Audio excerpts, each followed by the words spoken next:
parce qu'on va poursuivre sur le sujet avec notre invité Christian Grolier. Bonjour et merci d'être avec nous en plateau. Vous êtes secrétaire général de la Fédération Force ouvrière des fonctionnaires. D'abord, quelle a été votre réaction ce matin en lisant cette déclaration de Stanislas Guerini dans les pages du Parisien aujourd'hui en France? Forcément, vous vous en doutez, on a été plus que mécontents. La veille, il y a une réunion où le ministre présente son futur projet de loi pour rendre de l'attractivité à l'emploi public. Et le soir, sans en parler à personne, une fois de plus, si on parle d'attractivité, il parle de favoriser le licenciement des fonctionnaires.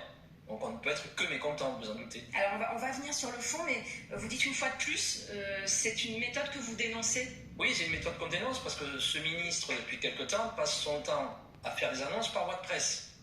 Et nous, on découvre systématiquement, à travers après les coupures ou les interviews, des positions du ministre et du gouvernement.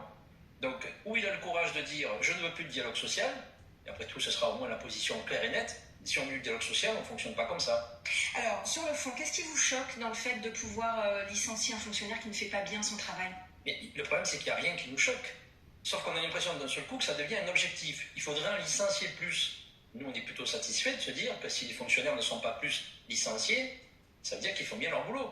Et puis, s'ils ne sont pas licenciés, ça voudrait dire quoi? Ça veut dire que ce sont les chefs de service, qu'on appelle les managers, qui ne feraient pas leur boulot, qui ne seraient pas capables de mener une enquête, de faire une procédure disciplinaire. C'est quand même un peu gros. On rappelle les chiffres, c'est quelques dizaines chaque année sur des millions de fonctionnaires. Vous dites ça veut dire qu'ils travaillent tous bien, est-ce que ça ne veut pas dire plutôt qu'ils sont tous intouchables? Non, je n'irai pas jusque-là, parce que, la radiation des cadres, ce qu'on appelle le licenciement de manière un petit peu plus courante, c'est la sanction maximale. Il y a 4 groupes de sanctions.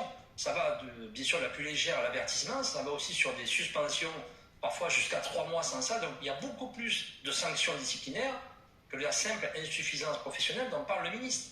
Alors, précisément, 13 licenciements pour insuffisance professionnelle en un an, 222 pour motif disciplinaire, sur un effectif de 2,5 millions de fonctionnaires. On est bien en deçà des proportions qu'on retrouve dans le privé. Oui, on peut constater des chiffres comme ça, effectivement. Et là, on parle bien que de licenciements pour faute professionnelle ou pour insuffisance professionnelle. Mais comme je le disais, il y a des milliers d'autres fonctionnaires qui ont des sanctions disciplinaires moins lourdes. Donc après, peut-être que la sanction est tout simplement adaptée à la faute, ou j'allais dire à l'erreur. Moi, je suis très surpris qu'aujourd'hui, ces mêmes fonctionnaires dont on a vanté les mérites, alors on les applaudissait quand c'était l'hôpital pour la Covid, on les applaudissait quand c'était les attentats, quand ce sont les crises climatiques, ce sont les meilleurs du monde, et là, d'un seul coup, alors qu'on peine à recruter, on a un ministre qui dit qu'il faudra en virer davantage. C'est inadmissible. Mais justement, est-ce que vous craignez que sans garantie d'un emploi à vie, la fonction publique perde encore un peu plus de son attractivité par rapport au privé? C'est-à-dire que, voilà, on gagne moins, mais on a la sécurité de l'emploi. Oui, c'est vrai. Alors le problème, c'est qu'on a un ministre qui ne connaît pas l'histoire du statut. L'histoire du statut, ce n'est pas la garantie de l'emploi à vie, même si on peut le traduire de manière beaucoup plus souple, évidemment, que dans le privé, on n'a pas le licenciement économique. Mais le statut, ce n'est pas la garantie de l'emploi à vie, c'est la garantie de la carrière. Parce que comme un fonctionnaire ne peut pas travailler à côté dans le privé pour améliorer ses fins de mois, on lui garantit un déroulement de carrière. C'est ça le statut, c'est pas l'emploi à vie. Alors le ministre ne doit pas bien connaître l'histoire du statut puisqu'il parle depuis 1946. Mais évidemment, on n'a pas le licenciement économique du privé, donc moins de risques. Mais justement, par rapport à l'attractivité du métier, l'argument de Stanislas Guerini et des personnes de la majorité avec qui je me suis entretenu, c'est de dire que c'est une réforme globale où on va fluidifier les carrières, que celle-ci ne va pas simplement dépendre de l'ancienneté, ça peut dépendre aussi du mérite, de l'engagement qu'on met dans son métier, pour rendre justement la fonction publique plus attractive en disant qu'on va arrêter entre guillemets, la vieille fonction publique où c'est la ruination à l'ancienneté, où il y a avec les grilles, catégorie A, catégorie B, catégorie C. Voilà, c'est ça l'argument de dire, on fluidifie les choses aussi. Alors, le problème, c'est que c'est un mensonge éhonté, pour 2 raisons. La première raison, c'est que sous le quinquennat précédent, sous l'ère Macron, on a eu une loi qui est sortie qui s'appelle la loi de transformation de la fonction publique. Qui dit quoi? Qui dit on ne recrute plus des fonctionnaires, on recrute des contractuels. Donc il n'y a plus de problème de carrière, ce sont des contractuels avec un salaire indépendant. Et pourquoi le ministre aujourd'hui nous dit je remets en cause la rémunération par catégorie A, B et C? Parce qu'en fait, c'est ça qui fluidifie au contraire la mobilité. Je prends un exemple pour illustrer. Vous êtes secrétaire administratif à la préfecture. Votre poste est supprimé. Mais si vous avez la possibilité, vous pouvez passer secrétaire administratif à la mairie, juste en face. Pourquoi? Parce que vous êtes en catégorie B, c'est le cas des secrétaires administratifs, et que votre grille de salaire est la même grâce à la catégorie, que vous soyez à l'État, à la collectivité ou à l'hôpital. Mais si vous travaillez mieux ou un peu plus que votre collègue à ancienneté égale, est-ce que vous ne trouveriez pas juste d'avoir une évolution de carrière plus rapide? Alors, figurez-vous que ça existait.